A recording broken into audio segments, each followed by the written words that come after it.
नमस्कार, मी doctor Satish Bandgar, MD PhD DYS Ayurveda आणि पंचकर्म, लातूरमध्ये शिवाजी चौक येथे माझी प्रॅक्टिस आहे. सहज बायतीजींच्या दुकानात आल्यानंतर त्यांच्या डायबिटीजबद्दल चर्चा झाली आणि एवढी सगळी चर्चा केल्यानंतर त्यांना मला एकच सांगावं लागलं की गोळ्या औषधं तर सगळेच देतात, सगळे पेशंट घेतात, पण तरीही पेशंट काही दुरुस्त होत नाहीत. तर त्यांना मी 3 गोष्टी औषधं खायच्या आधी सांगितल्या आहेत त्यांना, म्हणजे ह्या सगळ्याच डायबिटीज असलेल्या लोकांना, की पाव हो गरम, म्हणजे तुमचे पाय व्यवस्थित चालले पाहिजे, तुम्ही भरपूर चाललं पाहिजे आणि शारीरिक कष्ट केले पाहिजे.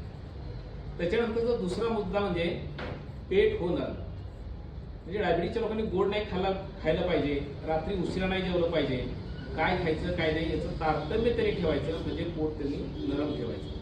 आणि सगळ्यात शेवटी म्हणजे सर हो थंडा, म्हणजे सायकोलॉजिकल स्ट्रेस जो आहे, मी आजारी आहे किंवा घरातलं स्ट्रेस जे काय असेल, हे सगळे मानसिक ताणतणाव तुमचं साखर वाढवतं, म्हणून डोकं शांत ठेवणे. पाव हो गरम, पेट हो नरम, सर हो थंडा, तो यारो वैद्य के सर पे मारो दंडा.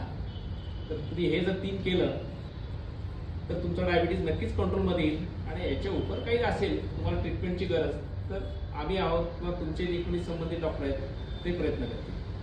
सर धन्यवाद. फक्त एक सांगतो की याच्यानं फरक पडल्यानंतर दंडा नाही तर हार घेऊन मी येईन. नाही हे म्हणजे कहावत आहे. चालेल, थँक्यू.